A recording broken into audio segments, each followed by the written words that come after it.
The poor farmer accidentally walked into a blind date and met the paralyzed princess. Before we begin this beautiful period romance story, tell me in the comments where you're listening from. I love knowing where you're joining me from. Lucas Weber hurried across the gravel path, the rain clinging to his coat like stubborn fingers. He carried 2 crates of fresh vegetables, their wooden edges biting into his palms. The imperial gardens stretched around him in quiet order, but he barely saw anything. An attendant had waved him forward, pointing toward a pavilion he'd never heard of, and he feared arriving late more than getting lost. He reached the marble steps and glanced around. No cooks, no servants. Only silence. He hesitated, unsure, but the wind pushed at his back as if urging him inside. He stepped through the doorway, wiping the rain from his brow. A soft voice rose from within. It wasn't annoyed. It wasn't startled. It sounded curious. He lifted his head. A young woman sat near the window, a book resting lightly in her hands. Her gown was delicate, trimmed with lace, and the chair she occupied had been crafted with a level of care he had never seen. She watched him with calm interest, as though it were the most natural thing for a farmer to appear in a royal pavilion without warning. He froze. Words vanished from his mind. She closed the book. "May I help you?" He swallowed. "Forgive me, your highness. I was told to deliver these to the palace kitchens. I fear I entered by mistake." A faint smile touched her lips. A mistake, perhaps, but not an unpleasant one. "And whom do I have the honor of addressing?" Lucas felt his face burn. "Lucas Weber, Princess. I meant no disrespect." "Disrespect?" She shook her head. "On the contrary, you look far too anxious to offend anyone." Her gentle tone made him stand straighter, though he still clutched the crates awkwardly. He knew of Princess Amalia von Hohenberg, the Emperor's daughter, admired for her grace, pitied for her paralysis, guarded from the world. Yet he had never imagined standing before her. She gestured toward the crates. "Fresh from the countryside?" "Yes, Princess. My family farm lies near the foothills. We send produce every week." "Then you must know the land better than anyone in this palace," she said softly. "I envy that." He blinked at her honesty. Most nobles he had met, very few, truthfully, spoke in layered phrases that hid more than they revealed. Her openness unsettled him, but also drew him in. "I don't know if I know anything worth envying," he murmured. She tilted her head. "The fields, the air, the freedom to walk wherever you wish. Are these things not precious?" He glanced at her chair. His heart tightened. "They are, Princess." A quiet moment stretched between them, strangely peaceful. The rain tapped faintly on the window beside her, filling the silence with a soft rhythm. Lucas shifted, unsure whether to bow, retreat, or continue holding the crates until his arms fell off. The princess noticed his discomfort. "You may set them down, Mr. Weber." He stepped forward cautiously and placed the crates on a nearby table. Amalia watched him with that same calm curiosity, though he felt as though she saw far more than he wished to reveal. She spoke again. "You are not from Vienna, are you?" "No, Princess, I grew up on the farm. This is only my 3rd time in the city. Then this place must seem overwhelming." "It does," he admitted. "Everything here feels larger, sharper, and colder?" she asked quietly. He hesitated. "Sometimes." She released a soft breath, almost a sigh. "I find it so as well." Before he could reply, footsteps echoed in the hallway, quick, purposeful, and growing louder. Amalia straightened slightly, her expression shifting. Lucas's chest tightened. "Are you expected here, Mr. Weber?" she whispered. "No, Princess, I shouldn't even be in this room." "Then you must stand behind that curtain, quickly." He blinked. "What?" Please." Her voice carried a sudden urgency. "If they find you here, it will be misunderstood." He didn't question further. He moved behind the curtain, pressing himself against the wall. His breath came shallow, and he prayed the crates would not betray him. The door handle turned. A tall minister stepped inside, his expression rigid. "Your Highness, forgive my intrusion. I came to inform you that your suitor's carriage has been delayed. He should arrive shortly." Amalia's voice remained calm. "Thank you, Minister." The minister's gaze swept the room. He paused, noticing the crates. His eyes narrowed. "What is this?" "A delivery," she said smoothly. "They were brought earlier." "By whom?" "A servant, I believe." She folded her hands. "I did not ask his name." Lucas clenched his jaw in the shadows. Her lie was gentle, protective, a kindness he didn't deserve yet desperately needed. The minister grunted. "I will send someone to remove them." He glanced toward the window. "The rain has caused some disruption. The gardens are flooded in places." "I see." Another pause. The princess did not flinch. The minister finally bowed. "I shall return when the suitor arrives." When he left and the door closed, Lucas exhaled shakily. He stepped out from behind the curtain, feeling foolish and grateful and terrified all at once. Princess Amalia observed him with quiet concern. "Are you unharmed?" "I shouldn't have been here," he said. "I've caused trouble already." "You caused no trouble," she replied. "You simply walked through the wrong door. That hardly seems a crime worth panic." He shook his head. "If they had found me—" "Yes." Her voice softened. "I know, but nothing happened." He stared at her, unsure how she could remain so composed. She studied him for a moment. "Tell me, Mr. Weber, do you always worry so easily?" "Only when I'm standing in the wrong place in the Imperial Gardens, Princess." She laughed, a small warm sound that seemed to light the room more than the dull grey sky outside. "You speak plainly. That is rare here. Plain speech is all I know, and I find it refreshing." He looked down, uncertain how to respond. Her attention unsettled him, not because she was royalty, but because she seemed to see him not as a worker or an intruder, but as a person with thoughts worth hearing. "You should go now," she said gently. "Before someone else comes." "Yes, Princess." But he didn't move. Neither did she. A moment hung between them, fragile and unexplainable. She broke it softly. "Forgive their scolding, Mr. Weber. People in this palace often fear shadows. They see danger where there is none." He met her gaze. "I don't want to bring you any grief." "You have not," she answered. "If anything, you brought a little light into an ordinary afternoon." His heart stumbled. He had no words for that. "Please," she added, "leave through the side door. It opens to a quiet path. No one will question you." He nodded. "Thank you, Princess." As he reached the doorway, she called gently, "Mr. Weber." "Yes." "Will you return to the palace again?" "Not here, just to deliver your produce." "If they still allow me, yes." "Good." Her voice warmed. "Then I hope our paths cross again, even if only by chance." He bowed awkwardly, stepped out, and closed the door behind him. His steps were slow at first, his mind fogged with confusion and wonder. The rain had softened into a mist, brushing his cheeks as he crossed the garden. He tried to calm himself. It was nothing. A mistake. A brief conversation between two strangers. He'd return to the farm, laugh about his foolishness, and forget this ever happened. But he knew he wouldn't forget. Not her calm eyes, not her gentle humor, not the way she had protected him without hesitation. He reached the archway that led back toward the service courtyard.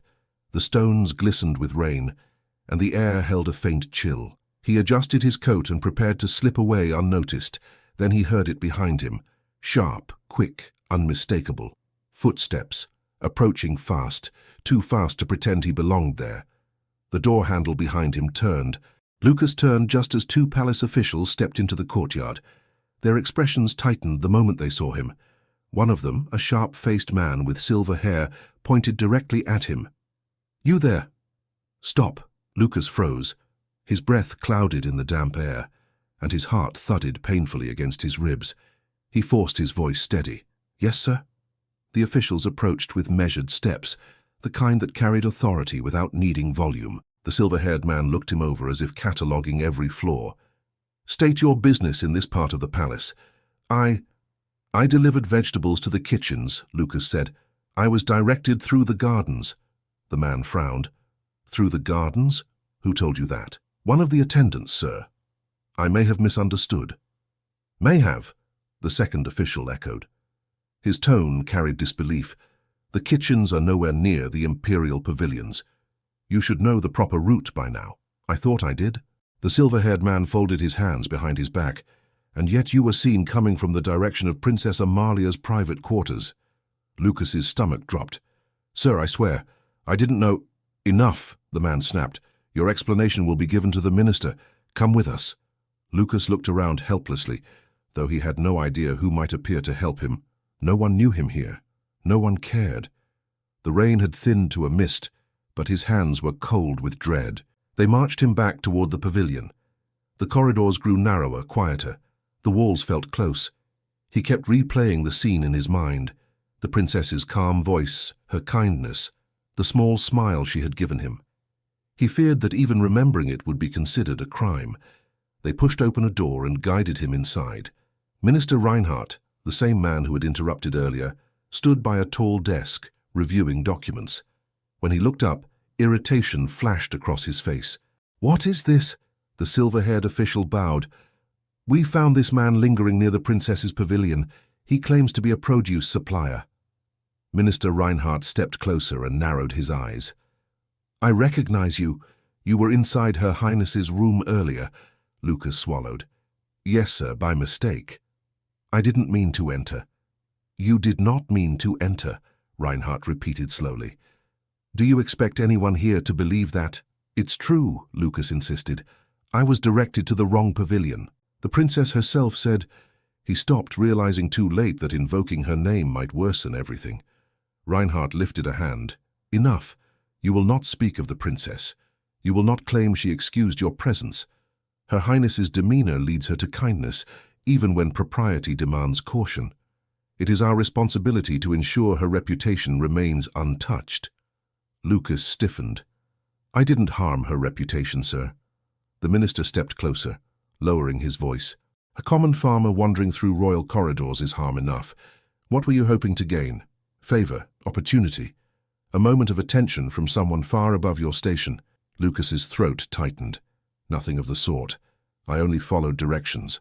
Reinhardt exchanged a look with the officials, then sighed. "This must not happen again. Your access will be reviewed. If a single complaint is raised against you, you will lose your position supplying the palace." Lucas felt the blow more sharply than he expected. His family relied on the contract. It was their most stable income. "Sir, please," he said, "the farm depends on—" "Then take more care," Reinhardt cut in. "You may go." Lucas hesitated. The officials stared him down. He bowed stiffly and left the room, his steps unsteady. The corridor outside felt colder than the rain. He hurried through the gardens toward the service gate, hoping to escape before further trouble found him. Servants carried baskets and linens past him, but several paused to observe him with thinly veiled curiosity. Their glances stung more than words. He passed a pair of footmen who hushed their conversation the moment he drew near. One whispered something behind his hand, and the other snickered. Lucas lowered his eyes and kept walking. "They think I went in on purpose," he muttered. "They think I wanted something from her." The thought sickened him. Princess Amalia had been nothing but gracious. And now, because of him, she might face whispered accusations. The idea pierced him deeper than the threat to his livelihood. At last, he reached the delivery courtyard. A stable boy recognized him and waved. "Back so soon, Mr. Weber?" Lucas forced a strained smile. There was some confusion with the route. "Happens to newcomers," the boy said lightly. "You'll get used to it." Lucas didn't answer. He loaded his empty crates onto the wagon and climbed onto the seat. The horse snorted softly, as if sensing his tension. He flicked the reins. "Let's go home." The wheels creaked over the cobblestones as he exited through the service gate. Once outside the palace walls, he let out a breath he hadn't realized he'd been holding. The rain had stopped entirely, and the clouds broke enough to show pale streaks of afternoon light. But peace didn't follow him. When he reached the farm, his mother stepped out to greet him. "You're back early. Did the delivery go well?" He hesitated. "Mostly." "Mostly?" She peered at him. "Lucas, what happened?" He unloaded the crates and tried to sound casual. "I went into the wrong building, that's all. Caused a fuss. Nothing harmful." His mother frowned. "The palace is particular about rules. Will they keep our contract?" He forced a smile he didn't feel. "Yes. They only warned me." His mother searched his face but didn't press further. She returned inside to stir the evening pot, leaving him alone in the yard. He leaned on the fence and stared at the darkening sky. The princess's face rose in his mind, not as royalty, but as someone gentle and lonely. Someone who had spoken to him without condescension. Someone who had lied to protect him. He should have been relieved to be home. Instead, he felt a strange heaviness, as though he'd left something unfinished behind those palace walls. The next morning came with a soft breeze and early light. Lucas finished his chores quickly, trying to shake the feeling that he'd lost something precious. He was stacking firewood when a rider approached along the dirt road. The horse slowed. A young woman in palace livery dismounted and stepped toward him. Her hair was tied neatly, her expression serious but not unkind. "Mr. Lucas Weber?" "That's me." She offered him a folded note sealed with the imperial crest. "Princess Amalia requests your presence at the palace tomorrow afternoon. She said it concerns a clarification of yesterday's confusion." Lucas stared at the note as though it were a piece of glowing metal. "For me? Why?" "She did not tell me, only that it was important." He almost didn't speak. Then he whispered, "Does the minister know?" The young woman hesitated. "I imagine not." Her Highness was discreet. A chill ran down Lucas's spine. The princess was risking something again, for him, and he didn't understand why. He took the note with both hands. "Thank you." The messenger mounted her horse and rode off, leaving dust rising behind her. Lucas opened the note slowly. The handwriting was delicate but firm. "Mr. Weber, please return to the palace. I wish to set right the misunderstanding on your behalf. With respect, Amalia von Hohenberg." He closed the note, breathless. She wanted to help him. She didn't need to. She shouldn't have to. He was a farmer, insignificant beside her title, and yet she had thought of him. He paced the yard, trying to think clearly. Going back could easily make matters worse. If anyone discovered she had summoned him, but refusing would be disrespectful, and he couldn't deny a truth already forming in his heart. He wanted to see her again. He returned to the house. His mother noticed his distracted movements. "More trouble with the palace?" "No," he said. "Not trouble. Just another request." "A request?" He hesitated.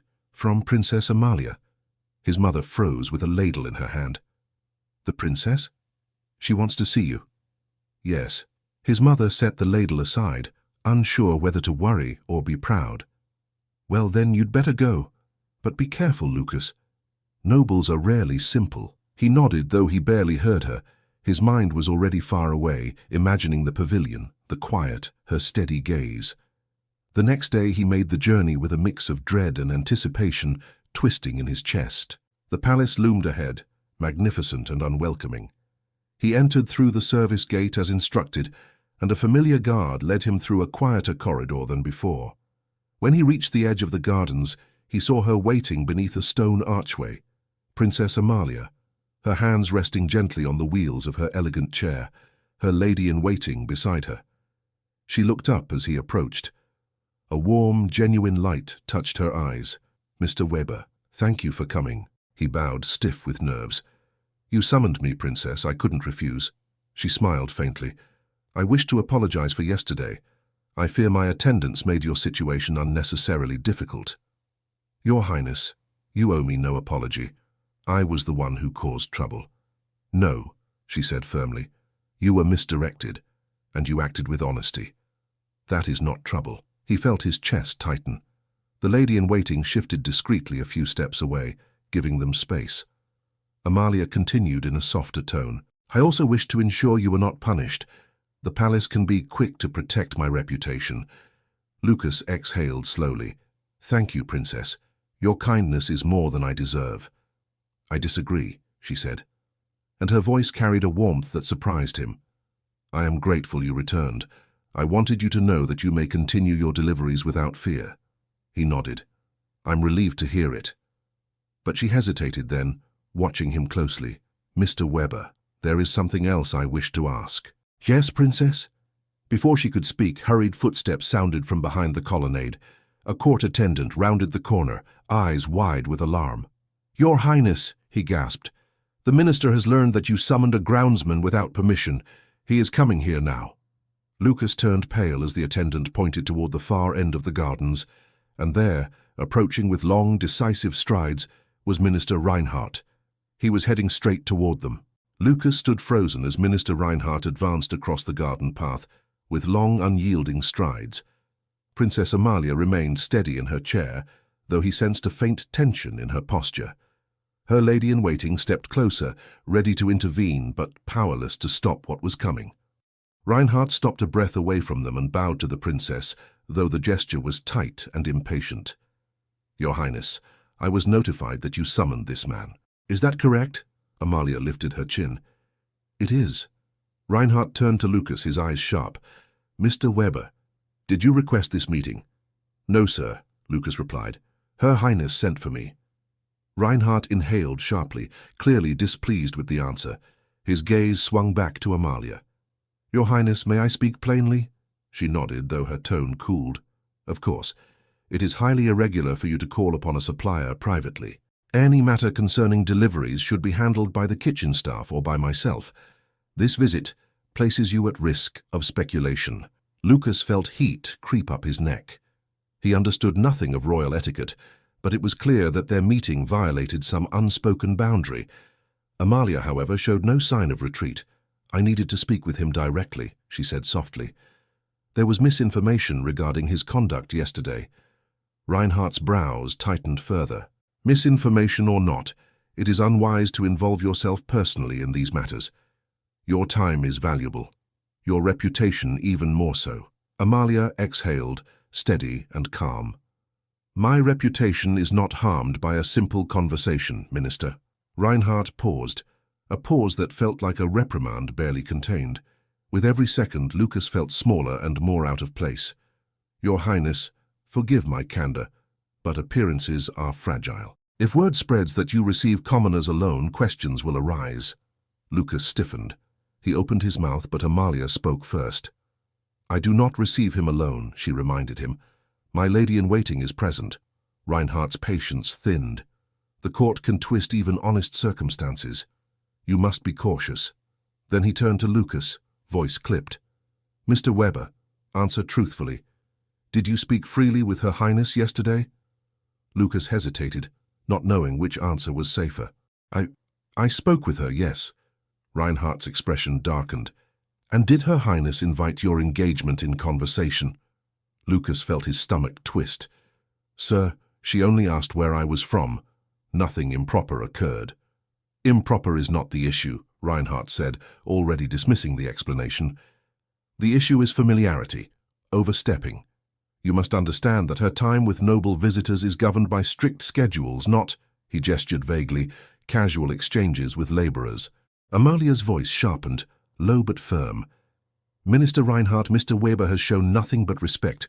I will not have him spoken to as though he intentionally violated decorum." Reinhardt looked taken aback by her defense. "Your Highness, I speak only to protect your standing. Nothing more." "Then allow me to decide what threatens my standing," she replied. Lucas tried to breathe quietly. He had never seen someone challenge authority with such calm grace. It struck him deeply, more deeply than he wished to admit. Reinhardt straightened, his tone forced into neutrality. "Very well. If your Highness insists on maintaining this conversation, I will ask that it be brief. The schedule for the day's meetings must resume." Amalia inclined her head. "Thank you, Minister." Reinhardt bowed stiffly and stepped aside, waiting at a respectable distance, but close enough to hear every word. Amalia turned back to Lucas, her gaze gentler than before. "Forgive the interruption. I wanted to tell you that I reviewed the account given yesterday. You were unfairly blamed for a mistake that was not your own." "You don't owe me anything, Princess," Lucas said quietly. "I didn't come here for a defense." "I know," she said. "That is precisely why I wish to give it." He swallowed, uncertain how to respond. Her sincerity disarmed him. He had never spoken with someone so far above his station, yet he felt strangely at ease with her. Amalia glanced toward the minister, then back to Lucas. "I also wanted to ask you something more personal, if you would permit me." His pulse quickened. "Yes, of course." She met his eyes without hesitation. "Yesterday, when you stood in my pavilion, you spoke as though the farm were a place of peace. Is it truly peaceful?" He blinked. "Yes, Princess. Mostly. There's work every day, but the quiet is good." She studied him intently. "People speak freely with you there, I imagine." He shrugged. "Some do. Most just try to get through their day. Is there kindness where you live?"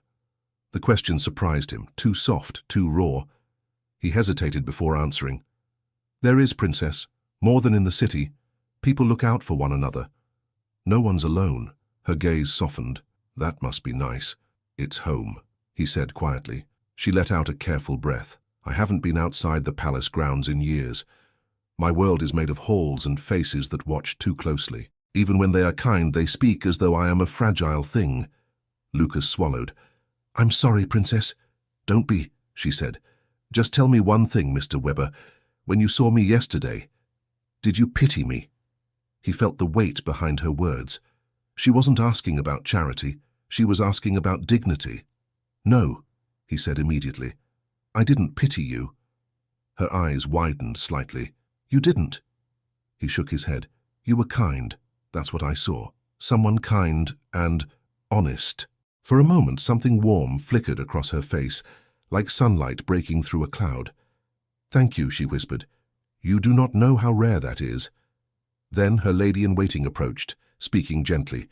Your Highness, it is nearly time for the afternoon engagement.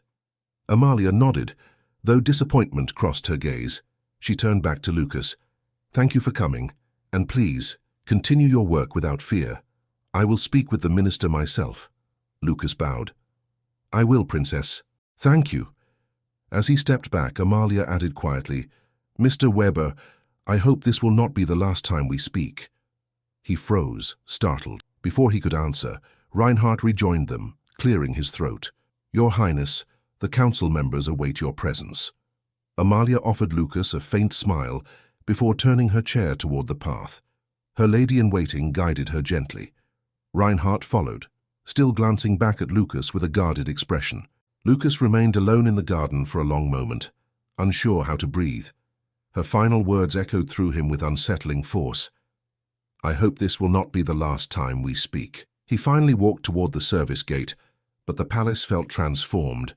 No longer cold stone and strict rules, but a place where possibility lived in one small pavilion near a window. The next morning, he returned to the palace to deliver the week's produce.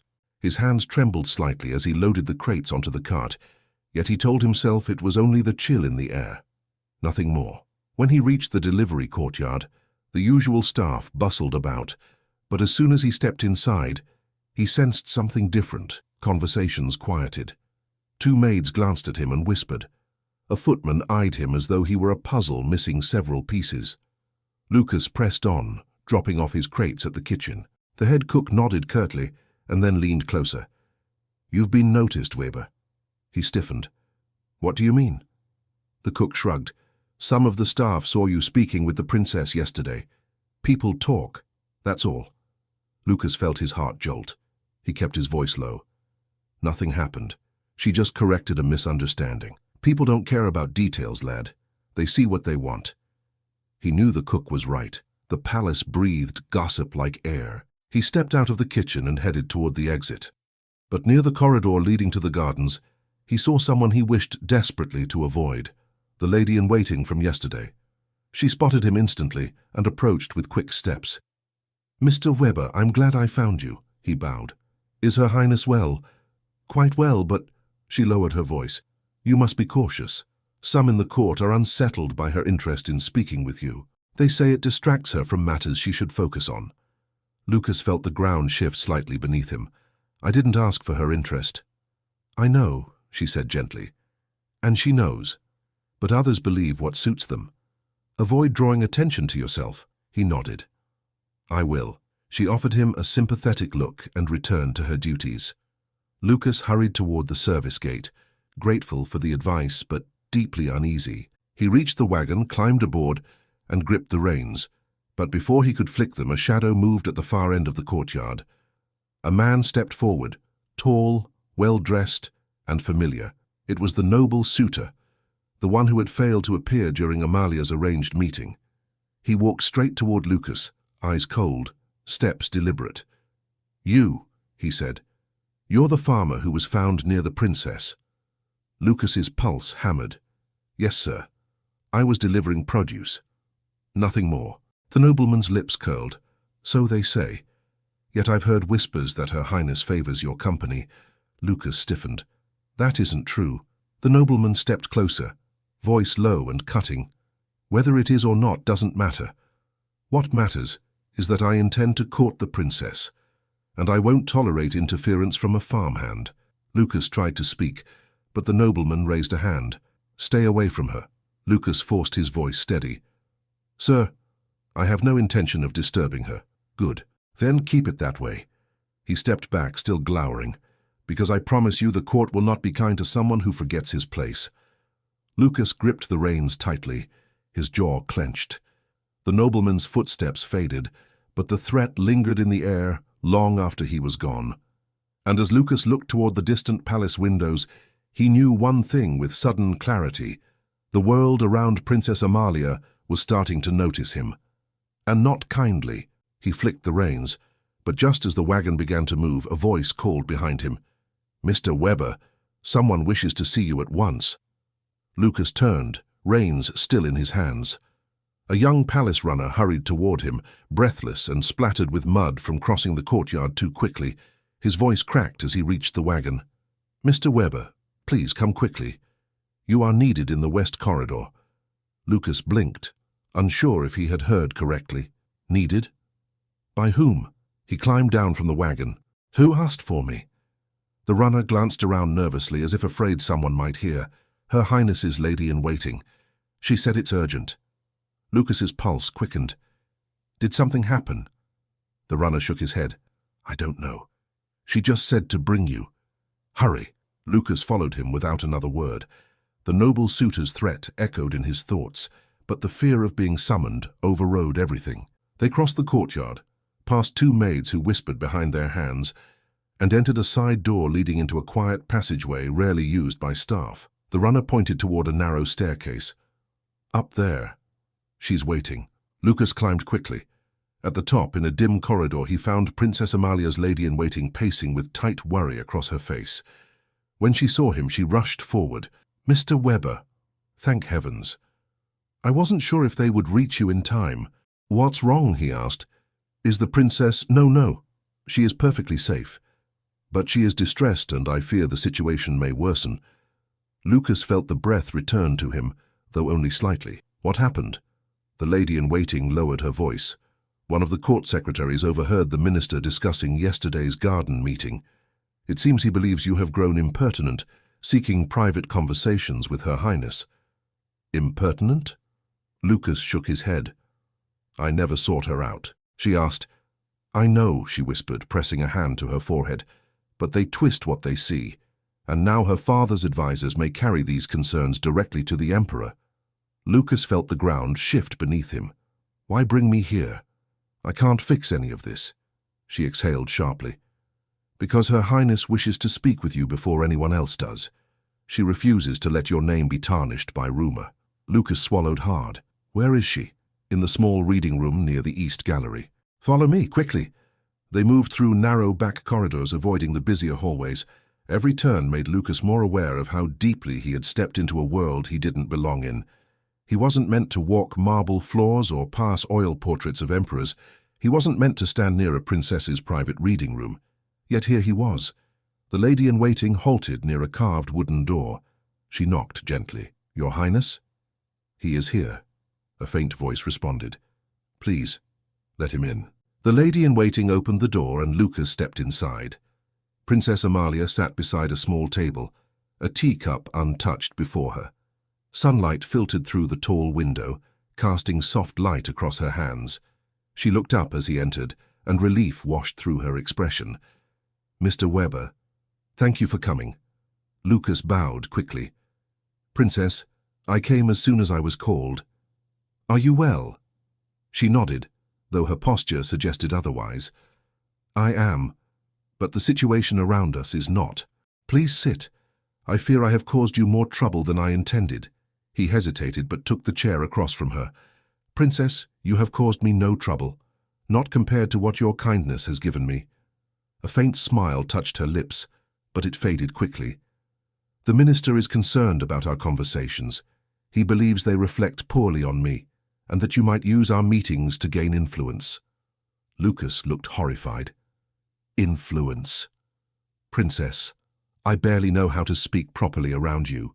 "That is precisely why I trust you," she murmured. "You do not treat me as a symbol or a burden. That is rare here. He lowered his voice. I am only myself, nothing more. She met his eyes, steady and searching. That is not a small thing. He felt heat rise in his chest, unsure how to respond. But before he could speak, she continued. Mr. Weber, I wished to ask you something yesterday before the minister interrupted. Something personal. He nodded, waiting. She clasped her hands lightly. When you stood in my pavilion that first day, you did not stare at me the way others often do. He frowned. How do they stare? As if measuring what I lack, she said quietly. As if speaking to a woman in a chair rather than a woman. But you looked at me as though I was simply myself. Lucas's voice softened. I didn't see anything to measure, Princess. I only saw you. Her breath caught for a moment. She looked down at her folded hands. Forgive me for speaking so plainly. I'm not accustomed to doing so. I don't mind, he said. Speak to me however you wish. She raised her eyes again, gentler now. Yesterday, I wanted to ask you whether you would be willing to continue our conversations, occasionally. Not formally, not in defiance of the court, but simply because I found them. She paused. Refreshing. Lucas could hardly breathe. You want to speak with me again? Yes, she said, but only if you wish it as well. He swallowed. Princess, of course I wish it. I only fear what it may cost you. Her voice grew firmer. What it may cost me is not your burden to carry. He shook his head. But it becomes my burden when they blame me for it. Yesterday the minister nearly... Before he could finish, she lifted her hand. Mr. Weber, I know the risk, and yet I would rather risk whispers than return to silence. You may not understand what that means to me. He didn't, but the emotion in her voice told him it was heavy, deeply carried. He leaned forward slightly. Princess Amalia, I will meet you again if that is what you wish. I only need to know it won't harm you. Her eyes warmed. It will not harm me, she said. It will help me breathe. Silence followed, gentle, close, full of something growing between them that neither dared name. Suddenly the door burst open. The lady-in-waiting gasped. Forgive me, Your Highness, but someone is coming down the hall, someone who should absolutely not find Mr. Weber here. Lucas stood immediately. Who? The lady-in-waiting whispered urgently. A senior court official. He already suspects too much. If he sees you here, the misunderstanding will become a scandal. Amalia's face paled. Lucas, you must leave by the back exit. Quickly. Lucas moved toward the small door she pointed to, adrenaline racing. But just as he gripped the handle, heavy footsteps echoed in the corridor outside. Princess Amalia whispered his name in alarm. Lucas froze. The footsteps stopped directly outside the door. The footsteps outside the door stopped so abruptly that Lucas felt the silence press against his back. He didn't dare turn. The small reading room shrank around him, trapping every breath. Princess Amalia's voice came faint and tense behind him. Mr. Weber, please go. Before he could move, the handle of the main door began to turn. The lady-in-waiting stepped forward and whispered sharply. This way! She pointed to a narrow service door barely visible behind a tapestry. Lucas rushed to it, pulled it open and slipped inside, closing it softly behind him. He found himself in a dim, slender passage that smelled faintly of polish and dust. He pressed his ear to the door, just as voices carried through the crack. The official's tone was crisp. Your Highness, I was told you were here, Amalia answered with composed politeness. Yes, Herr Baumann. I was reading. You sounded unsettled. Only because you startled us, she replied gracefully. Lucas clenched his jaw. Her calmness never cracked, yet he knew she was protecting him. The official's footsteps entered the room. What of your companion? I thought I heard another voice. My lady-in-waiting, Amalia replied. She assists me when I grow tired. The lady-in-waiting added quickly, I was only adjusting the curtains, sir. Baumann hummed suspiciously, pacing. Rumors are spreading, Your Highness. Not among dignitaries yet, but among the palace staff. I advise caution. Rumors of what? Amalia asked, her voice steady but cold. Whispers. Servants speak of a man seen near your pavilion. Someone unfamiliar. Amalia paused. Then she said quietly, Servants often invent stories. Perhaps we should not lend weight to idle talk, the official huffed. Idle or not, you must guard your reputation, Princess. Appearances matter. Lucas clenched his fists. It seemed every word spoken around her came with the weight of judgment. Finally, Baumann said, "The Emperor wishes to see you later today. A private audience. I advise you to prepare." Amalia replied with a simple, "Of course." The official bowed and left. Silence hung in the room for several seconds before the lady-in-waiting whispered, "He's gone." Lucas let out a quiet breath. Then he slipped through the hidden corridor and returned carefully to the reading room. Amalia looked at him with relief, mixed with sadness. "Mr. Weber, this cannot continue like this," she said softly. "They grow suspicious of every movement I make." Lucas lowered his eyes. "I'm causing trouble again." "No," she said firmly. "They cause the trouble. You only exist in a place they do not wish you to be." Her lady-in-waiting spoke with gentle urgency. "You should leave for today, before someone else arrives." Amalia nodded reluctantly. She looked at Lucas, her voice softening. "We will find a safe way to speak again, I promise." He bowed, but he hesitated longer than he should have.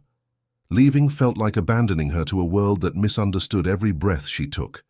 Still, he obeyed, slipping out the back passage until he reached the far corridor. When he finally stepped out into the open air of the gardens, he inhaled deeply as though waking from a dream. He hurried to the service gate, keeping his head down. Every servant he passed seemed to know something, or maybe it was only his fear making their glances heavy. He reached his wagon. As he climbed up, the same noble suitor from before appeared beside him, as if summoned by the growing tension in the air. "Weber." Lucas tensed. "Sir, you're becoming a nuisance," the nobleman said calmly, too calmly. The staff whisper. "The minister asks questions, and the princess," he paused, "seems unnervingly willing to defend you." Lucas gripped the reins. "I don't seek her defense." "No, I imagine you do not seek anything at all. It makes this even more inconvenient." The nobleman stepped closer. "Whatever fascination she has with you will end. The court will see to that." Before Lucas could answer, the nobleman added, "Keep your head down, farmer, for your own sake." He walked off, leaving the warning hanging in the air like smoke. The ride home took longer than usual. Lucas kept replaying every moment with Amalia, struggling to understand why the court saw danger in simple conversation. But then he remembered how she had asked him whether he pitied her, how she had said that speaking with him helped her breathe. By the time he reached the farm, dusk had settled. His mother stepped out again, catching sight of his troubled face. "Lucas, what now?" He shook his head. "Nothing. Just palace matters." She studied him closely.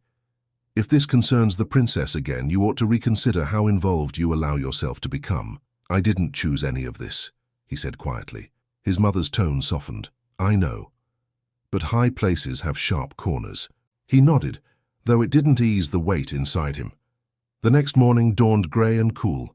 He tried to lose himself in work, but his thoughts kept drifting toward the palace, toward her, toward the audience she was expected to have with her father. Near midday, the sound of a carriage wheels approached. Lucas lifted his head as a small palace cart stopped at the gate. A familiar figure stepped down, the lady-in-waiting. She hurried to him. "Mr. Weber, we must speak privately." He led her toward the barn, away from his mother's ears. "What's happened? Is she well?" "She is unharmed," the lady-in-waiting said quickly, "but the Emperor questioned her about you." Lucas's breath caught. "About me?" "Yes. Apparently, Minister Reinhardt and Herr Baumann brought their concerns to him first thing this morning. They said your presence was becoming frequent and unmonitored." Lucas felt his face go cold. "I haven't gone near her without being asked." "She knows that," the lady-in-waiting said, "and she told the Emperor as much. She defended you openly, perhaps too openly." "What did she say?" "That you were respectful, honest, that the mistake in the pavilion was not yours, and that the conversation in the garden was harmless." Lucas lowered his voice. "And the Emperor believed her?" The lady-in-waiting hesitated. "It is difficult to say. He loves her, truly, but he fears scandal. He asked her to avoid unnecessary interactions with unfamiliar men. You were mentioned by name." Lucas's heart tightened. "Then he shouldn't see me anymore." The lady-in-waiting shook her head. "She refuses to accept that. She says she will not be confined to silence again. She asked me to give you this." She handed him a folded paper. "The same crest. The same delicate handwriting. He opened it. "Mr. Weber, please come to the gardens tomorrow at sunset. I wish to speak with you before any further decisions are forced upon us. A." Lucas let the paper tremble in his hands. He looked up. "This will only make things worse." "Perhaps," the lady-in-waiting admitted. "But she insists. And you must decide for yourself whether to go." She returned to the cart and left him standing there with the note. That night he barely slept. Every time he closed his eyes he saw her, sitting alone in the reading room, facing officials who believed they understood her life better than she did. When the next day came, he rode to Vienna with a heart full of fear and hope in equal measure. The palace was quieter at sunset. The sky glowed faintly as he entered the gardens through the side path the lady-in-waiting had instructed. He walked until he spotted her beneath one of the old stone archways, her hands folded neatly in her lap. She looked up the moment she heard his steps. "Mr. Weber, you came." He bowed. "Princess, you shouldn't have asked me to." "Perhaps not," she said softly. "But I wished to." He approached slowly and sat beside her, careful not to seem too familiar. She watched the garden paths as she spoke. "My father questioned me sharply today. He is worried, but he does not understand what burdens me. He thinks I crave attention or distraction." Lucas frowned. "But it isn't that." "No." She turned to him. "It is the first time in a long while that I have felt seen." He felt warmth rise in his chest. "Princess, I don't know why you trust me so much." "Because you speak without hesitation," she answered. "Everyone around me hesitates. They weigh every word, fearing they will offend me or pity me. Even those who mean well speak as though addressing a fragile thing. And I don't. You speak to me as a woman, a person. Not porcelain, not a title. It is rare." Lucas lowered his gaze. "I don't always know the right words." "That is precisely why your words matter to me," she replied gently. "They are real." A long silence formed, not heavy, but full. Lucas looked at her, really looked, and felt something shift between them. She noticed it too because her voice softened. "Mr. Weber, Lucas, I do not want to lose this. Not yet." His heart beat hard in his chest. "Princess, if my being here puts you at risk—" "Everything here puts me at risk," she said quietly, even breathing out of turn. "But for once I wish to choose my risk." He exhaled, torn. "Princess Amalia, people are starting to talk." "Let them talk," she whispered. "For the first time in years, I feel alive." He swallowed. "If they force me to stay away," she cut him off with a look both brave and vulnerable, "then I will find ways to reach you still." He felt something collapse inside him, something that made space for courage he didn't know he had. "Princess, I'll stay, as long as you want me to." She watched him, her expression softening into something that resembled hope. "Thank you." They sat there in the fading light, the world around them shrinking to the small circle of space they shared. No guards, no ministers, no watching eyes. Then far down the path a shadow moved. Lucas stiffened. "Princess, someone is coming." Lucas rose instinctively, stepping half a pace in front of Princess Amalia as the shadow lengthened along the garden path. She lifted a hand, silently urging him not to draw attention to himself, but the gesture came too late. The approaching figure already quickened his stride, boots striking the stones with purpose. It was the noble suitor. He stopped only a few feet away and stared at Lucas with open astonishment, then at the princess, his shock turning into something sharper. "Your Highness, I did not expect company." Amalia kept her composure, though her voice cooled. "Good evening, Lord Kielberg." The nobleman's eyes flicked back to Lucas. "Mr. Weber, I did not realize you were granted private audience privileges." Lucas tried to answer calmly. "I'm only delivering produce, sir." "At sunset." Kielberg stepped forward, his tone dripping with suspicion. "In the secluded gardens? Alone with the princess?" Amalia straightened in her chair. "Lord Kielberg, that is enough." He ignored her, looking at Lucas as if he were a trespasser standing on forbidden ground. "This is precisely the sort of impropriety the court warned about. You are overstepping." "I was invited," Lucas said, voice steady but strained. Kielberg let out a quiet laugh. "Invited? By the princess herself? How convenient." Amalia's voice sharpened. Lord Kielberg, Mr. Weber speaks the truth. I asked him to meet me here. Kielberg turned to her in disbelief. Your Highness, surely you understand how this appears? Yes, she said firmly. I understand perfectly. Kielberg's jaw tightened. Then you know this cannot continue. The Emperor will not tolerate behavior that invites scandal. Lucas stepped forward, unable to stay silent. She did nothing wrong. None of this is her fault. Kielberg wheeled on him. Do not speak for her. I'm not speaking for her, Lucas said. I'm speaking the truth. Kielberg's eyes narrowed. The truth is irrelevant when perception destroys reputations, and you, Farmer, have placed Her Highness in a precarious position. I haven't placed her anywhere, Lucas said, voice low. She chose to speak to me. Kielberg stiffened at the implication. Amalia intervened, her tone controlled. Lord Kielberg, Mr. Weber and I have done nothing improper. I ask that you respect that. He bowed stiffly. Forgive me, Your Highness, but the court does not judge intentions, it judges appearances. The lady-in-waiting arrived at that moment, breathless and pale. Your Highness, please, your father requests you immediately. He has questions. Amalia's eyes widened, though she contained her fear quickly. She turned to Lucas. I must go. Lucas stepped closer, speaking quietly. Princess, I don't want you blamed because of me. She offered a faint, pained smile. You are not the cause. Their fears are. Kielberg cleared his throat impatiently. I shall escort you, Your Highness. It is important you arrive without delay. Amalia hesitated, clearly wishing to refuse him, but duty forced her to nod. The lady-in-waiting positioned her hands on the chair and prepared to push it. Kielberg glared again at Lucas, before turning away with stiff dignity. As Amalia began moving toward the palace, she looked back over her shoulder. Her voice was soft but firm. Please do not leave Vienna, Mr. Weber, not yet. Lucas nodded once, unable to speak.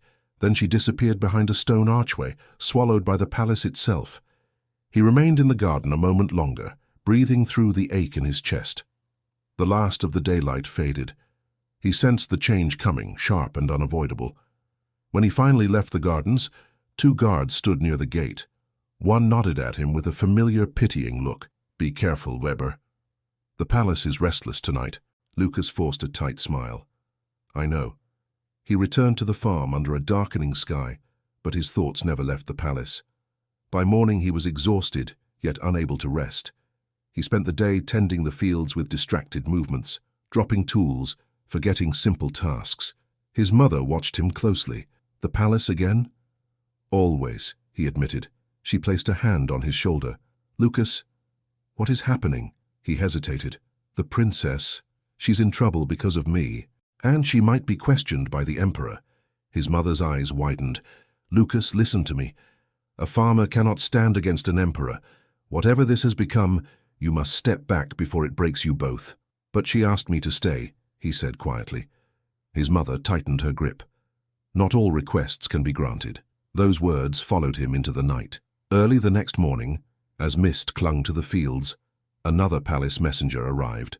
The horse's hooves kicked up damp earth, and the rider jumped down without ceremony. Mr. Lucas Weber? The man called. Lucas stepped forward, tension in his shoulders. Yes? You are summoned to the palace. Immediately. Lucas's heart lurched. By whom? The messenger hesitated before answering. The Emperor himself. Lucas felt everything inside him freeze. Even the horse seemed to sense the weight of the moment and shifted uneasily. The Emperor? Lucas repeated. There must be a mistake. The messenger shook his head. No mistake, sir. You are to present yourself at once. His mother stood in the doorway, her hands covering her mouth. Lucas. No. He turned to her, forcing calm he didn't feel. I'll be careful, I promise. But she whispered, Lucas, you're walking into a storm. He offered no answer. He didn't have one. He mounted the messenger's horse, and they rode toward Vienna, with cold wind sweeping through his coat. His fear churned like stones inside him. When the gates of the palace opened before him, Lucas felt as small as he had the first day he entered. But this time he knew the halls he walked through carried consequences. The messenger guided him through corridors until they reached a tall door carved with imperial symbols. 2 guards stood at attention. "You will wait until summoned," one guard said. Lucas nodded silently. Minutes stretched into something heavier. Then the door opened and the other guard stepped aside. His voice was steady. "The Emperor will see you now." Lucas entered the chamber, feeling his heartbeat in his throat. Emperor Franz stood near a tall window, looking out at the gardens. His posture was rigid, his hands clasped behind him. The Minister Reinhardt stood to the side, waiting with folded arms. The Emperor turned slowly toward Lucas. "Mr. Weber." Lucas bowed. "Your Majesty." The Emperor watched him for a long moment. "I have been informed of your conversations with my daughter." Lucas's voice stayed low. "Yes, Your Majesty." The Emperor's gaze did not soften. "Princess Amalia is dear to me. Her life has not been easy. I expect those who interact with her to behave with utmost propriety." Lucas nodded. "I understand." "Do you?" the Emperor asked. "Because the reports I received suggest otherwise." Lucas swallowed. "Your Majesty, I never sought her attention. She spoke to me with kindness, and I answered with respect. Nothing more." The Emperor stepped closer, his expression controlled but stern. "Amalia has grown attached to these conversations. She defends you even when it is unwise. This places her in conflict with the court." Lucas felt his knees weaken. "I never meant to trouble her." "Perhaps not," the Emperor said, "but intention does not shield her from consequences." Lucas breathed in shakily. "What would you have of me?" The Emperor held his gaze. "A simple choice." Reinhardt stepped forward. "You will leave Vienna today and not return to the palace grounds. If you do, further steps will be taken," the Emperor continued, "and in doing so, you will spare my daughter from deeper scrutiny. Her reputation will recover. The court will calm." Lucas stared at the Emperor, feeling something inside him shatter. Leave. Abandon her. That was the choice. The Emperor spoke with finality. "You are a good man, Mr. Weber, but you do not belong in her world, and she cannot belong in yours." Silence pressed in on all sides. Lucas lowered his head. "If this is your command, I will obey." "It is," the Emperor said quietly. Lucas bowed once more, deeper this time. When he rose, he whispered, "Please tell her I meant no harm." The Emperor hesitated, but offered no promise. Reinhardt gestured toward the door. "This way." Lucas walked out of the chamber on unsteady legs. Each step felt like stepping away from something precious, something he had barely begun to understand. A guard escorted him to the courtyard. Lucas looked up once at the palace windows, unsure if she was behind any one of them, unaware of what was happening. He stepped toward the gate. Then a voice rang out behind him. "Lucas, stop! Someone is coming after you." Lucas spun around, heart hammering, half believing he had imagined the shout. But it came again, quicker, breathless, desperate. "Mr. Weber, please wait." Princess Amalia's lady-in-waiting was running across the courtyard, skirts gathered in her hands, cheeks flushed from effort. The guards at the gate stiffened, uncertain whether to stop her, but she waved them aside with surprising authority. Lucas stepped toward her. "What happened? Is she—" She skidded to a halt in front of him, panting. "She knows, Mr. Weber. She knows you were summoned. And she guessed what the Emperor told you." Lucas's throat tightened painfully. "She guessed? She knows you're being forced to leave." He felt the world tilt slightly. "I didn't want her to find out this way." The lady-in-waiting shook her head. "She refused to stay silent. She demanded to speak with you before you left." He blinked. "That's not allowed. She'll only get in more." "Too late," the woman cut in. "She's already on her way." Lucas stared at her in disbelief. "Here? Now?" "Yes, but you must understand. Her father's advisors are looking for her. They know she slipped out of her scheduled meeting. If they find her with you, the consequences will be worse than anything we've seen." A chill shot through Lucas. "Then I should go. She must not be seen with me." The lady-in-waiting grabbed his sleeve with surprising strength. "If you go now, you'll break her completely. She begged me, to stop you before you vanished. She said she refused to let her last conversation with you be dictated by fear." Lucas felt his breath catch. He couldn't imagine her begging anyone, not the court, not even her attendants. The thought made his chest ache. "Where is she?" he whispered. "There." The lady-in-waiting pointed toward the far end of the courtyard, where a slender figure was wheeling herself out from beneath an archway, her hands trembling with urgency. Princess Amalia. Her eyes found him instantly. Relief flooded her face, but it was chased by something deeper. Fear, determination, grief all at once. Lucas walked toward her slowly, aware of every watching eye, every servant pretending not to stare.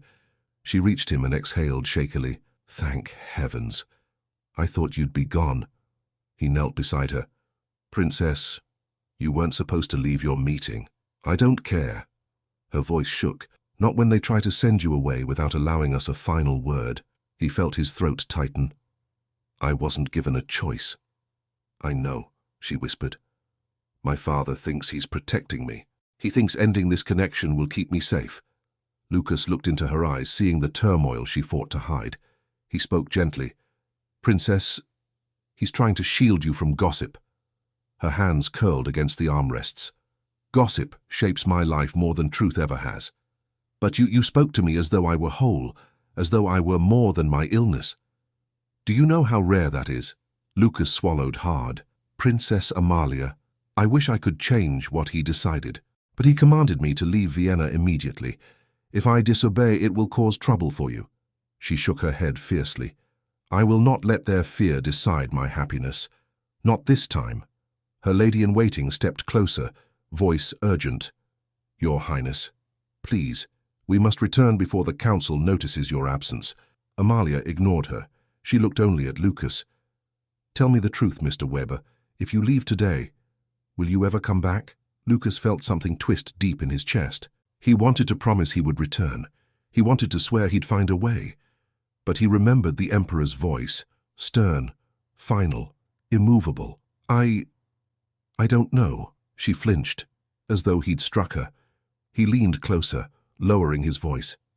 "It isn't because I don't want to. It's because the Emperor made it clear. If I return, it won't only be me who suffers for it." Her eyes filled with quiet pain. "And what of me? Am I to return to silence? To pretend you are nothing but a passing acquaintance?" Lucas felt his resolve crumble. "Princess, I don't want to walk away from you." "Then don't," she whispered. He closed his eyes briefly, struggling with the weight of her plea. When he opened them, she stared at him with a tenderness that nearly unmade him. Amalia drew a steady breath. "Before all this began, I was alone in rooms filled with people. They smiled at me, pitied me, avoided my gaze. But then you entered the wrong pavilion and looked at me, not with pity but with sincerity. And I realized how long I had been waiting for someone to see me." Lucas felt his voice fail him. Her lady-in-waiting touched her shoulder gently. "Your Highness, please, we don't have time." Amalia shook her off. "Lucas, please answer me.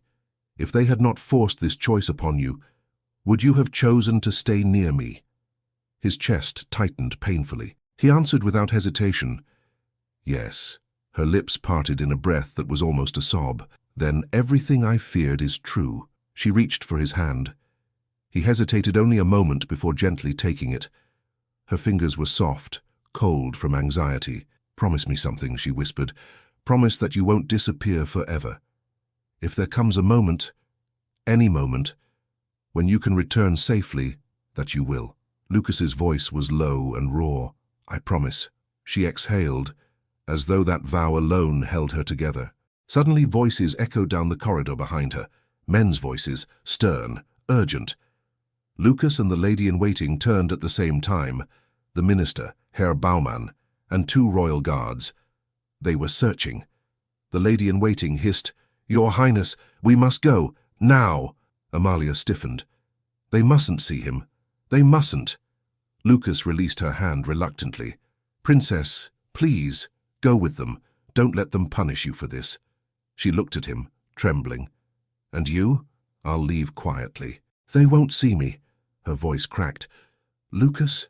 He forced a small, steady smile. "I meant what I promised."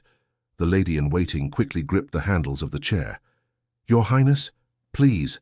Amalia allowed herself to be turned, but her eyes stayed locked on Lucas as she was wheeled toward the sheltered corridor. Her expression held fear, grief, and something deeper, something fragile and unspoken. Just before she disappeared around the corner, she whispered his name, Lucas. It tore at him.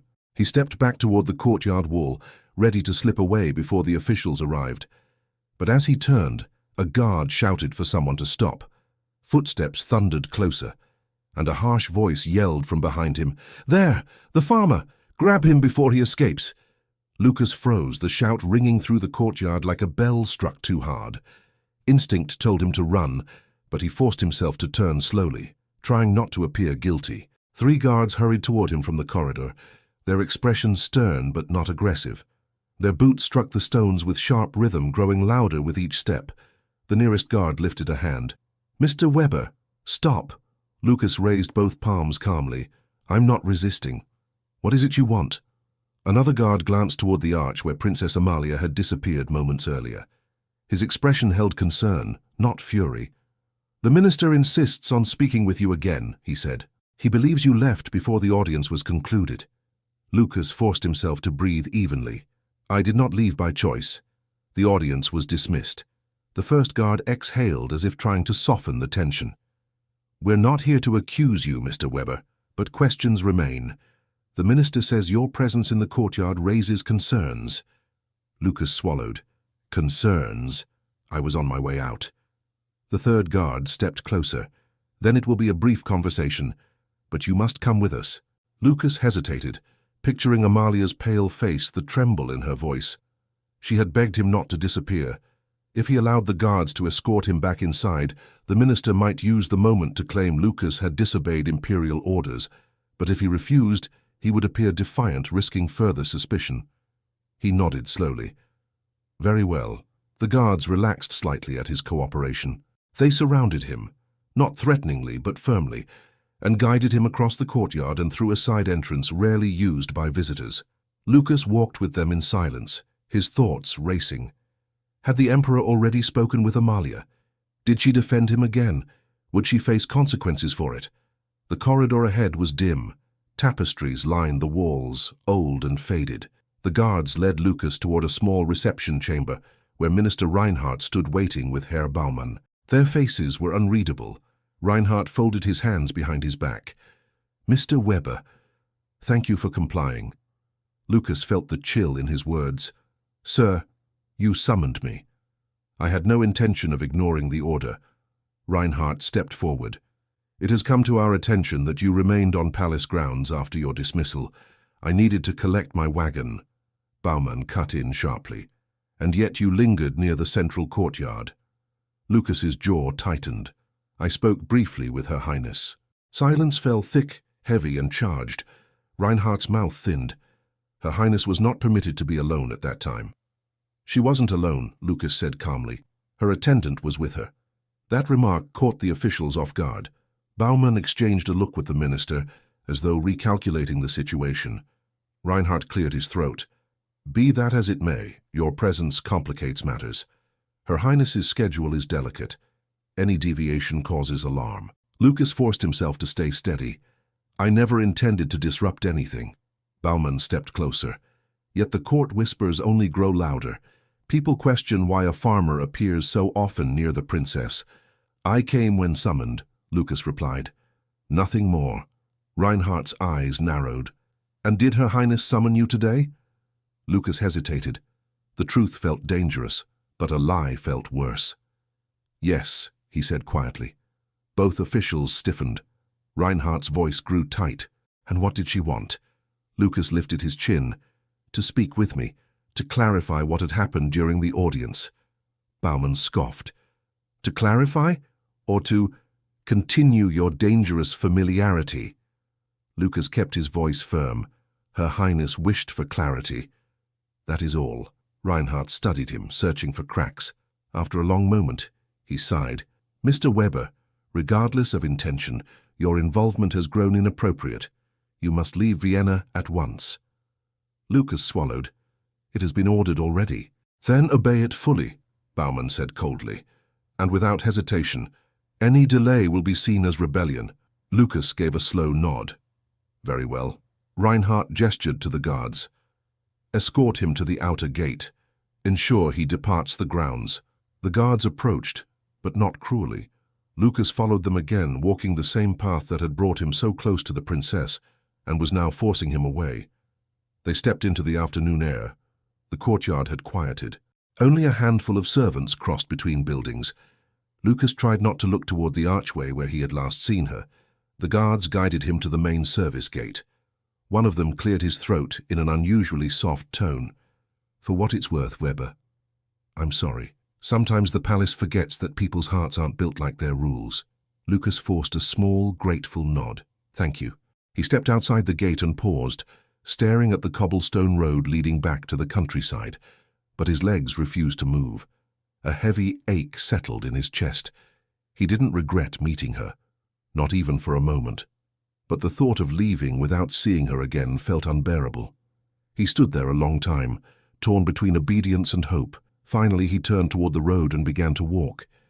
The path took him down the hill, then around a bend where the palace disappeared from view. The further he went, the heavier his steps became. He reached the edge of Vienna before stopping to catch his breath. He leaned against a stone railing overlooking the river. His mind replayed her last words. "Promise me you won't disappear forever," he whispered to the wind. "I won't." But returning too soon would put her in even greater danger. He couldn't do that to her. Hours passed before he reached his farm. His mother was waiting at the gate. Worry etched across her face. "Lucas, thank heavens, I feared the worst." He managed a hollow smile as he dismounted. "I'm all right. They only wanted to ensure I left." His mother studied him closely. "And the princess?" He shook his head. "She's safe. But we cannot speak. Not for now." His mother cupped his face gently like when he was a boy. "Lucas, you did what you could. Sometimes doing the right thing breaks us a little." He looked away, blinking hard. "I'll be fine." But he wasn't. That night he lay awake, staring at the ceiling while the farmhouse creaked softly around him. He imagined her in her quiet rooms, surrounded by advisors who misunderstood her, longing for a voice that spoke plainly. And he imagined her wondering whether he had abandoned her. He rose before dawn and went outside.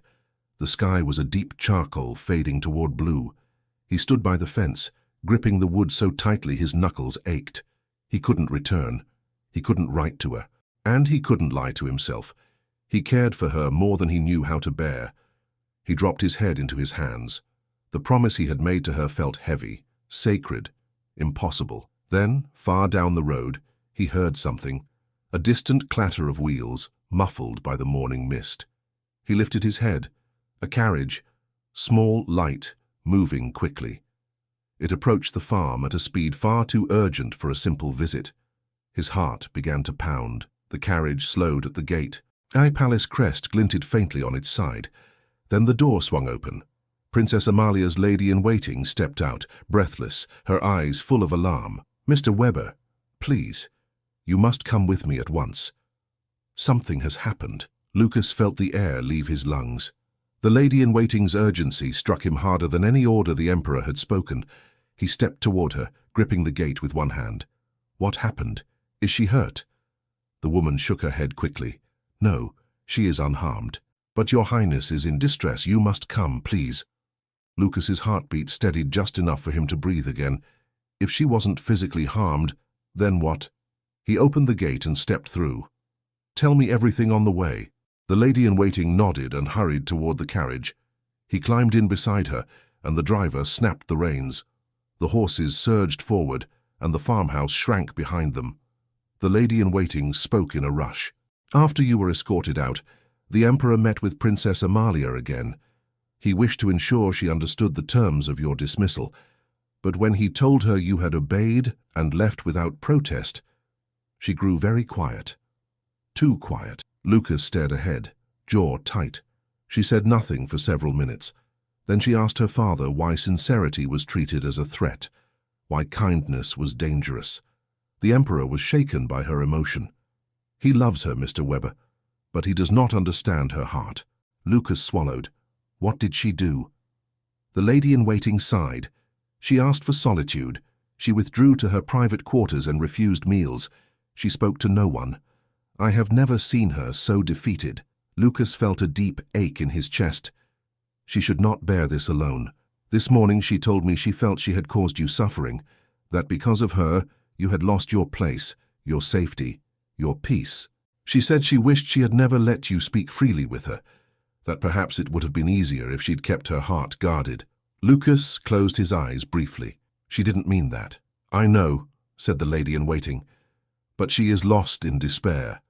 She believes she ruined something precious. She fears you left in anger or shame. Lucas shook his head fiercely. I left because I was ordered to. I left because I thought staying would harm her. Exactly, the lady-in-waiting said softly, and that is why you must see her. If she can just hear your voice, she may find her strength again. Lucas stared out at the fields speeding past. The sky had brightened to a pale gold, and the world felt suspended between night and day. He took a slow breath. I'll help her, whatever way I can, short of disobeying the Emperor again. The lady-in-waiting nodded. That is all I ask. The carriage clattered over the cobblestones as they approached Vienna. The palace rose into view, tall, stately, intimidating. Lucas felt the weight of it gather around him, but for the first time it did not frighten him. His fear was reserved only for what Amalia might be feeling inside those walls. When the carriage stopped behind a side entrance, the lady-in-waiting motioned him out. Keep your head down. We are entering through the servants' corridor. Many will not question me, and fewer still will recognize you. They slipped into a narrow hallway lit by dim lanterns. Servants hurried past carrying linens or trays, none paying them much attention. Lucas followed closely as the lady-in-waiting guided him through a series of turns until they reached a quieter wing of the palace. She stopped outside a carved wooden door. She is inside, she murmured. I told her I was going to fetch a physician. She will be alone. Lucas hesitated. Are you certain this is wise? She answered firmly. Wisdom matters less right now than her heart. Go.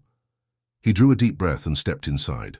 The room was dim, lit only by low afternoon light slipping through gauze curtains. Princess Amalia sat near the window, her hands resting motionless on the arms of her chair. Her posture was still, too still, as though she carried the full weight of the palace on her shoulders. She did not turn when the door clicked softly behind him. Your Highness, he whispered. She stiffened. Her voice was barely audible. Lucas? He stepped closer. Yes. She turned slowly, and when her eyes met his, everything inside him softened. Her expression held disbelief, then relief, then something fragile and aching all at once. You came back, she breathed. I did. Her eyes glistened. I feared you had left forever. Lucas moved to stand before her. No, I would never disappear without a word. You deserved better than that. Much better. She closed her eyes briefly, steadying herself. My father said he spoke to you. He said you accepted his decision. I did, Lucas said quietly, but not because I wanted to. A tremor ran through her hands. Did you feel forced into obedience? He hesitated. I felt afraid to hurt you. If I stayed, the court would turn its anger on you. I couldn't let that happen. Her chest rose shakily. Lucas, all my life I have been wrapped in caution, guarded, watched, sheltered from every shadow. Yet none of it has protected me from loneliness. You were the first person who looked beyond it. Lucas knelt beside her chair. And you were the first person who saw worth in my words, my presence. You made me feel like more than my station. She reached out with trembling fingers and touched his hand. I am sorry. I thought by asking you not to leave Vienna I was giving you a choice, but I only placed you in danger. You didn't, he said softly. I followed the Emperor's command because I feared losing the chance to ever see you again. If I had stayed, they would have made me your enemy. She shook her head. You could never be my enemy. Silence settled gently between them, not heavy like before, but warm, a space where pain began to loosen its grip. She spoke again, voice barely above a whisper. Lucas, I do not wish to break the Emperor's trust, nor yours, but I cannot let this end in despair. I will not return to silence. He met her gaze and found a quiet fire in it, a bravery she had not shown openly before. I don't want silence either, he said. I want peace for you and for me. Her eyes softened. Then help me. Help me face what comes next. Lucas nodded slowly. I will, whatever you need. She exhaled shakily, as though releasing days of fear. I only need honesty and courage, and someone who sees me, Not the throne, not the illness, not the expectations. Then you already have that, he said gently. Her hand tightened around his. And you? What do you need? Lucas's voice was quiet. The chance to stay by your side without hiding. A faint, hopeful smile touched her lips. Then perhaps we begin by speaking the truth to those who fear it most. He hesitated. The Emperor? Yes, she whispered. My father must understand that compassion is not a threat, and that sincerity is not a crime. Lucas looked at her long and carefully. Are you certain? She nodded. For the first time in my life, I will choose my path before others choose it for me. He rose slowly, his hand still in hers. Then I'll be there. You won't face him alone. Her shoulders loosened and she let out a relieved breath. Thank you, Lucas. They stayed like that for a long moment. Quiet, steady, joined not by rule or command, but by something far more human. After a time, the lady-in-waiting re-entered silently. Her expression softened when she saw Amalia calmer than before. Your Highness, the Emperor will be available within the hour. He has concluded his morning duties. Amalia nodded. Inform him that I request a private audience, with Mr. Weber present. The lady-in-waiting blinked, startled. Princess, that is bold. It is necessary, Amalia said firmly. Lucas stepped closer. Princess, if the Emperor objects, then he will hear the truth from both of us, she interrupted gently, and he deserves to hear it. The lady-in-waiting bowed her head. As you wish, Your Highness. She slipped out to deliver the message. Amalia turned to Lucas again. Her expression steadied into one of calm resolve. Whatever happens, she whispered, I am grateful for you. He squeezed her hand softly. And I for you.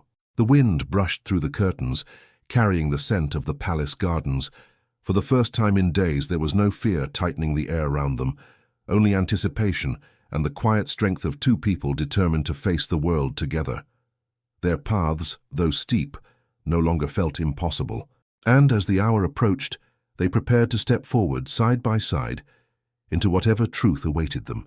Princess Amalia waited with her hands resting lightly on the wheels of her chair, her gaze fixed on the tall double doors ahead. Lucas stood beside her, trying not to show how tightly his heartbeat thudded in his chest. The palace corridor was silent, except for the faint sound of guards shifting their weight. The lady-in-waiting returned at last. Her voice trembled with the weight of the moment. His Majesty will receive you both in the private audience chamber. Amalia nodded. Thank you. Please, walk with us. Lucas pushed her chair gently, though she guided the movement with her hands, determined to meet her father not as a fragile daughter, but as a woman with purpose.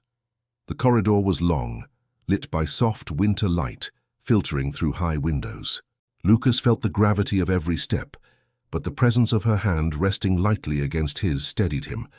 At the chamber doors, two guards opened them in unison. Inside, Emperor Franz stood near the window again, sunlight striking the silver strands in his hair. His expression was composed but troubled. He glanced first at his daughter, then at Lucas. Amalia's voice was calm. Father, thank you for seeing us together. The Emperor nodded slowly, though his eyes tightened. Amalia, my dear, this is highly irregular. Perhaps, she said softly, but sometimes what is irregular is what must be faced. The Emperor gestured to the seats, but Amalia did not move toward them. Lucas stood behind her chair, respectful yet steady. Father, she said gently, I ask your patience. Not your permission, your patience. The Emperor blinked at the distinction. He folded his hands behind his back. Very well. Speak. Amalia breathed once, gathering her strength. Lucas felt her resolve, and his own strengthened with it. Father, she began, you have protected me for my entire life. You shielded me from gossip, from pity, from expectations that would crush me. I know you did it with love. The Emperor's gaze softened. Amalia, but, she continued, your protection has become a fortress, and I have been locked inside it for years. Lucas watched the Emperor's face shift, the realization striking him with quiet force. Amalia went on, her voice low but unwavering. When Lucas walked into my pavilion by mistake, it was the first time in a long while that someone looked at me, truly looked, without fear, without pity, without calculation. He saw me as a whole person, not a title, not a burden, not someone broken. Lucas felt her words strike the air like gentle lightning. The Emperor looked from her to Lucas. His voice was cautious. "And you returned her admiration?" Lucas stepped forward, respectful but steady. "Your Majesty, I admire your daughter with all my heart. She is strong, intelligent, and kind. Speaking with her has changed me more than I can express." Amalia's breath caught slightly. Lucas continued, "I never intended to cause trouble. I never sought her favor. But the truth is, I care for her deeply." The Emperor's jaw tightened, but not with anger, rather with something like uncertainty. He looked at his daughter again. Amalia added softly, "And I care for him." Silence filled the chamber, heavy but not hostile. The Emperor looked out the window, gathering his thoughts. Amalia spoke again. "Father, I am not asking for your approval of something improper. Lucas has shown nothing but respect. What I ask is simpler and more difficult. Let me choose companionship based on truth, not fear." The Emperor turned back toward them. "Amalia, you are my only daughter. Your happiness is dearer to me than any alliance, any political expectation. But the world outside these walls is unforgiving. If you align yourself with someone of lower station, the court will resist. Society will question your judgment. Even your future security," she interrupted gently. "Father, my future happiness matters more than my future security." He looked wounded. "You think I do not understand happiness?" She softened. "I think you understand duty so deeply that you sometimes forget happiness must be chosen, not granted." The Emperor inhaled slowly, deeply. Lucas felt the moment reaching a delicate edge. Finally, the Emperor addressed Lucas directly. "Mr. Weber, tell me honestly, if allowed, would you stand by her in times of scrutiny? Would you protect her from unkind words, from unjust expectations?" Lucas took a step forward, voice steady. "With everything I am, Your Majesty. Not through force or argument, but through presence, respect, devotion. I would never let her stand alone." Amalia closed her eyes briefly, the emotion too strong to hide. The Emperor studied him with a long gaze that seemed to weigh Lucas's sincerity against the world's harshness. The tension stretched thin, nearly breaking. Then at last, the Emperor exhaled. "Very well." Amalia's head snapped up. The Emperor continued quietly. "I cannot deny your heart, my dear, and I cannot deny what I see in yours, Mr. Weber. Perhaps I have let fear rule more than wisdom. If this companionship offers you both courage and peace, then I will not stand in its way." Lucas felt his breath leave him in a rush. Amalia brought a trembling hand to her lips. The Emperor lifted a warning finger, not harsh, simply protective. "But you must proceed with dignity. The court will not be gentle. Appearances must remain proper. If you court my daughter, you must do so openly, respectfully, and with full understanding of the life she leads." Lucas nodded firmly. "I understand, Your Majesty," Amalia whispered. "Father, thank you." He reached out and touched her shoulder, a rare gesture of tenderness. "You deserve joy, Amalia. I only hope this path leads you to it." Tears shimmered in her eyes as she leaned her cheek into his hand. The Emperor stepped back. "Lady Helena will arrange the announcement. Until then, keep your meetings supervised and appropriate. This is a new path for the family and for the court." "We will," Amalia promised. The Emperor looked at Lucas once more. "And, Mr. Weber, do not forget what world you are stepping into. It will test you." Lucas bowed his head. "I won't forget, Your Majesty, and I won't falter." The Emperor left the chamber quietly, giving them rare privacy. Amalia turned to Lucas. Her voice was a breath of warm disbelief. "Lucas, we did it." He knelt before her, his hands closing around hers. "You did it, Princess. You faced your father with more courage than any soldier could show." She smiled, eyes shining. "And you stood beside me." He held her gaze, feeling the world narrow into the space between them. "Princess Amalia, I meant every word. I care for you, more than I ever expected to care for anyone." Her breath trembled. "Lucas, I thought losing you would break something inside me, but hearing you say these things, it restores everything." He rose slowly, still holding her hands. "May I stay by your side?" Not as a farmer lost in a palace, but as someone who wants to build a future with you, she whispered. Yes, with all my heart. Yes. He leaned closer, not touching her, but close enough that she felt the warmth of his presence, the truth of his devotion. She placed her hand gently over his heart, as though grounding herself in the strength she found there. Lucas, she murmured, you make me feel alive again. You make me feel worthy, he replied. She laughed softly, her voice trembling with joy. Then, together, we are complete. They stood like that, hands entwined, the future unfolding around them like a new dawn. The lady-in-waiting watched from the doorway, wiping her eyes discreetly before stepping forward. Your Highness, there is much to prepare. Amalia touched her cheeks, smiling in a way Lucas had never seen before. Radiant, unguarded, free. Then she looked back at him with a tenderness so full it could have lit the room by itself. Walk with me into the gardens, she whispered.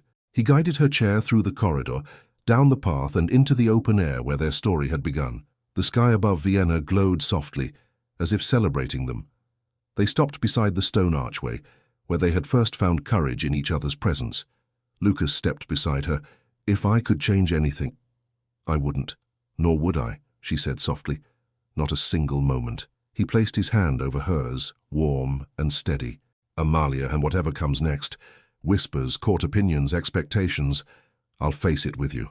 She turned her face toward him, love shining openly in her eyes. And I will face everything with you. He leaned closer, and she met him halfway. Their foreheads touched gently, an unspoken promise, tender and full of hope.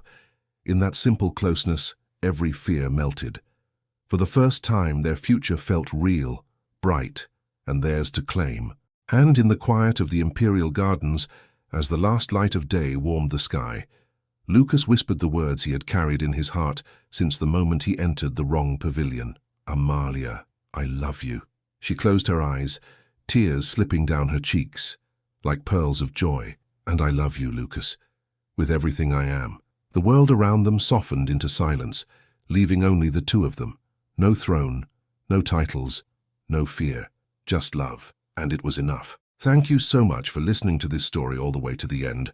We hope it moved you as much as it moved us while telling it. We'd love to hear your thoughts. Leave us a comment telling us where you're listening from and what you like the most. Rate this story from 0 to 10. What score would you give it? If you enjoyed this story, don't forget to subscribe to the channel and leave a like as a show of support. That really motivates us to keep creating and sharing more stories, full of emotion and life lessons. And before we go, we want to remind you that an exciting and heartwarming story recommendation will appear on the final screen. If you'd like to enjoy it, just click on the video. Thank you once again for being here, and we'll see you in the next story.